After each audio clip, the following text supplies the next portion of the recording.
Chapter 1. The Nature, Types, and Value of Philosophy. 1. The Nature of Philosophy.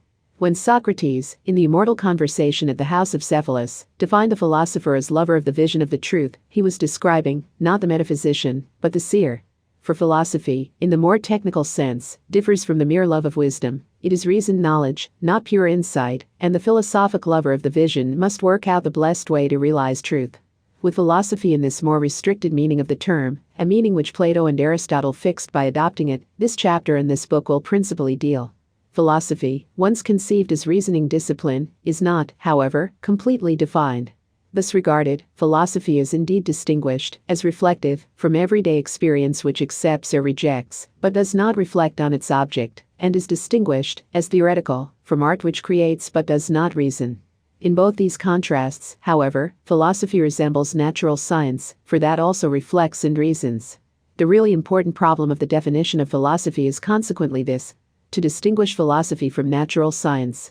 Evidently, philosophy differs from science negatively insofar as, unlike science, it does not seek and classify facts, but rather takes its materials ready-made from the sciences, simply reasoning about them and from them. But if this constituted the only contrast, then philosophy would be a part, merely, of science, not a distinct discipline. For science does not stop at observation, though it begins with it. In truth, science as well as philosophy reasons and explains. Philosophy, therefore, if conceived simply as the process of reasoning about scientific phenomena, would be merely the explanatory side of science. There are, however, in the view of most students, two important contrasts which hold between science and philosophy.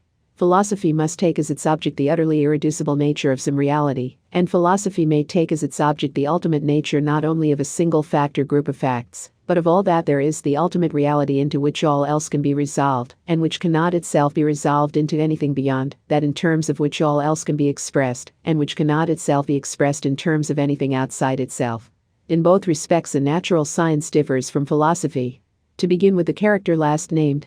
Philosophy, as has been said, may concern itself with the all of reality, and an adequate philosophy will certainly seek to discover the nature of the all of reality, as science, on the other hand, studies facts of one order only, that is, it analyzes merely a limited group of phenomena. Again, philosophy, whatever its scope, always concerns itself with the irreducible nature of some reality, whereas a science does not properly raise the question whether these, its phenomena, are in the end reducible to those of another order. These distinctions may be readily illustrated. The physiologist, for example, does not inquire whether or not the limited object of his study, the living cell, is in its fundamental nature a physical or a psychical phenomenon, whether, in other words, protoplasm reduces, on the one hand, to physical energy, or, on the other hand, to consciousness. On the contrary, the physiologist, properly unconcerned about the completeness or about the utter irreducibleness of his object, confines himself to analysis within arbitrary limits of his living cells, leaving to the philosopher the questions: what is the real nature of these psychical and these physical processes? Is reality ultimately split up into psychical and physical? Is the division a final one, or is the psychical reducible to the physical? Is thought a function of brain activity?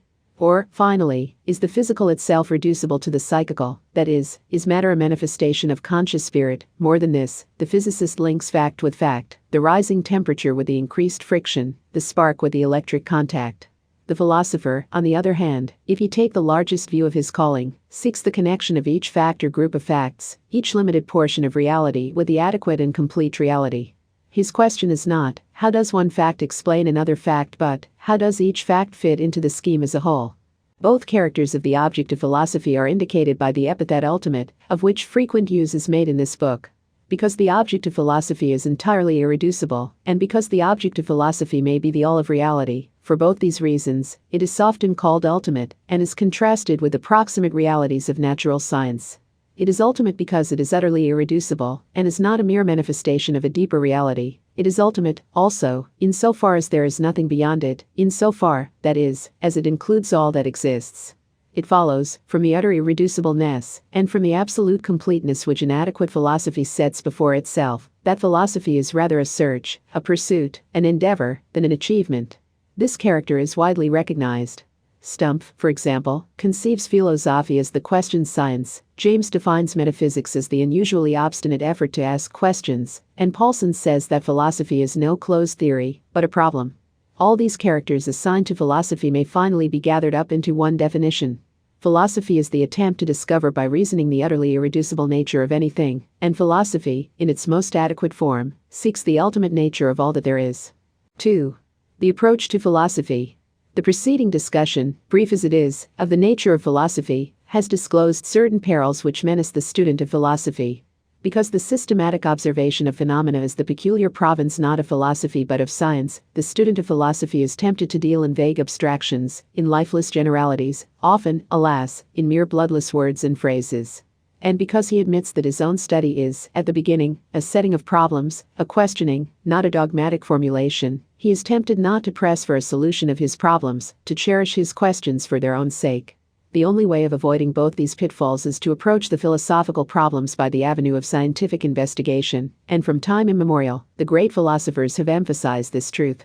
Hegel heaped scorn upon the common view that philosophy consists in the lack of scientific information, and had no condemnation too severe for the armchair philosophy which makes of metaphysic a rhetoric of trivial truths, and, in the same spirit, Paulson recently writes, a true philosopher attacks things. Ein rechtschaffener Philosoph macht sich an die Dinge selbst. The philosopher, Paulson continues, must at some point touch bottom with his feet. He may freely choose his subject from the psychological or from the physical sciences, for as all roads lead to Rome, so among the sciences, all paths lead to philosophy, but there are no paths through the air. Paulson's assertion that philosophy may be reached by way of any one of the sciences is confirmed by the experience of the great philosophers. Descartes and Leibniz and Kant were mathematicians and physical scientists as well as philosophers, and Locke, Berkeley, and Hume were psychologists. But though metaphysics may be approached from any point on the circumference of the sciences, it is not to be denied that certain inconsistencies and even fallacies have often characterized the systems of mathematicians and natural scientists who turned to philosophy. It is equally certain that these defects have been due to a confusion of scientific with philosophical ideals, of scientific with metaphysical standards. Indirectly, these confusions suggest the value of still another entrance to philosophy, the approach by way of what is ordinarily called the history of philosophy. Such a study has two definite advantages, and one of these is distinctive. In common with the natural sciences, this study of philosophical texts shares the advantage of being a study of facts. Its facts, to be sure, are second-hand transcripts of reality, not direct experiences, and herein lies the disadvantage of the method. But nobody who hammers out the meaning of Spinoza, of Kant, or of Aristotle, who compares passages to get at their common significance or divergence, who estimates the different statements of a philosopher with reference to the date of their formulation, no student of texts, in a word, can be accused of floating about vaguely in a sea of abstractions. The more characteristic advantage of this approach to philosophy is the fact that it forces the student to take different points of view. Spinoza's monism challenges the dualism of Descartes, and Leibniz's emphasis on individuality throws into relief the problem neglected by Spinoza. The student of pre-Kantian philosophy may turn out dualist or monist or pluralist, but he cannot accept any one hypothesis in a wholly uncritical and dogmatic way, as if no other alternative could be seriously considered. Even the scrupulous and rigorous study of any one great philosophical system must reveal the means for the correction of its own inconsistencies. Hume, for example, implies the existence of the self which he denies, for he employs the I to make the denial, and Kant's admissions concerning the moral consciousness, if applied as theologically should be to all experience, would solve his paradox of self-consciousness. All this suggests the requirements of an adequate study of philosophical texts. It is, first and foremost, the duty of the student to find out what the philosopher whom he studies says and means. This is not always an easy task. If, for example, one is studying Kant or Hegel, one has virtually to learn a new language. It makes no difference how much German one knows. Kant and Hegel do not always speak in German, and Kant does not even always use the same language for two consecutive sections. This bare text criticism, indispensable as it is however a mere preliminary to the real expository process, the rethinking of a philosopher's argument, the sympathetic apprehension of his thought. This means, of course, that one reads and rereads his text, that one outlines his argument and supplies the links that are evidently implied but verbally lacking, and that one combines the arguments of his different philosophical works. Only when this task of interpretation is completed can one fairly enter upon the criticism of a metaphysical system. But the criticism, though chronologically later, is a necessary feature of the study. We do not read philosophy in order to become disciples or to adopt, wholesale, anybody's views. We must, therefore, challenge a philosopher's conclusions and probe his arguments. The only danger in the process is that it will be premature, in other words, that we oppose what we do not fully understand. both interpretation and criticism, to be of value, must be primarily first-hand. The curse of the study of literature and of philosophy alike is the pernicious habit of reading books about books, without reading the books themselves. Interpretation and criticism, finally, have for their main purpose the development of one's own capacity to think constructively, or at any rate, independently. One's first object in reading philosophy is, to be sure, the discovery of what philosophers mean, but this is not one's main purpose. For of the great teacher of philosophy that must be true which Herder said of Kant in the early years of his teaching, he obliged me to think for myself, for tyranny was foreign to his soul. Independent thought about the problems of ultimate reality is, thus, the goal of philosophical study. 3. The types of philosophy. Philosophical systems are best grouped from the standpoint of the object of a complete philosophy. Regarding this object, the irreducible all of reality, two questions suggest themselves. First, what exactly is the nature of the universe when it is reduced to the fundamentally real? To what sort or sorts of reality does it, in other words, reduce? And second, is this ultimate reality one being or many beings? Is it simple or complex? To the second of these questions, one of two answers may obviously be given. The all of reality is one, or else it is more than one, that is, many. Systems of philosophy which give the first answer may be called numerically monistic. Theories which regard the all of reality as ultimately a manifold are numerically pluralistic. But neither answer gives us information of the nature of the all of reality, that is, neither answers the first of the questions of philosophy. Whether the universe consists of one being or of many, still the student of philosophy demands the nature of this one real, or of these many reals. At first, this problem, also, is a question of one or many.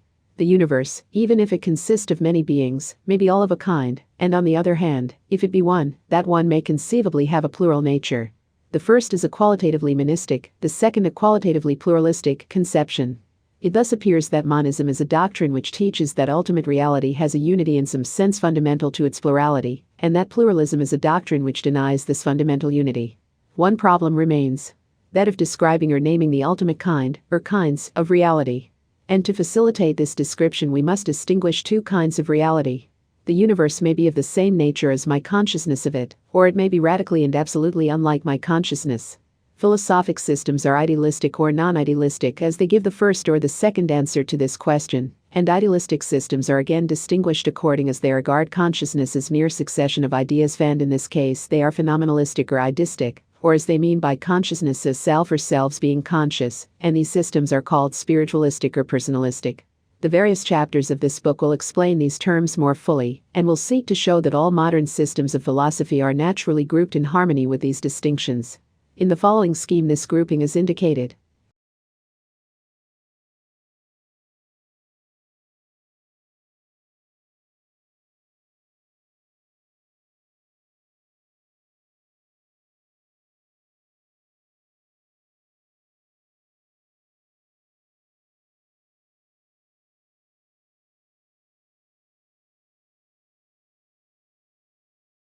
(4) The value of philosophy.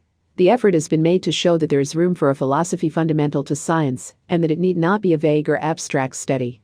An outline of the main types of philosophic thought has been offered, and all seems propitious for our metaphysical venture. And yet we are perhaps reluctant to embark. Certain questions about the value of metaphysics press upon us. Is the study of philosophy of supreme importance?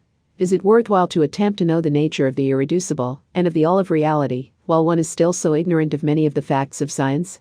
May one not, with greater advantage, devote oneself to the scientific study of certain well-defined groups of phenomena, instead of losing oneself in a nebulous search for ultimate truth, a quest which promises nothing, which sets out from a problem, without assurance of being able to solve it? For some of us, it must be admitted, the time for asking these questions is long gone by. The passion for the highest certainty, the most inclusive and irreducible reality, has taken possession of our souls, and we could not check ourselves, if we would, in even a hopeless pursuit of ultimate reality. The prophecy of disappointment avails nothing against such a mood. But even the fact that we must be philosophers, whether we will or not, need not deter us from the effort to estimate correctly, to judge dispassionately, the value of philosophical study. It is, above all things, necessary to advance no false claim, and to recognize resolutely that the study of metaphysics holds out no promise of definite results. Philosophy, said Novalis, can bake no bread, but she can give us God, freedom, and immortality. But though one agree with Novalis's disclaimer of any narrowly utilitarian end for philosophy, one must oppose with equal vigor his assertion that philosophy gives us God, freedom, or immortality.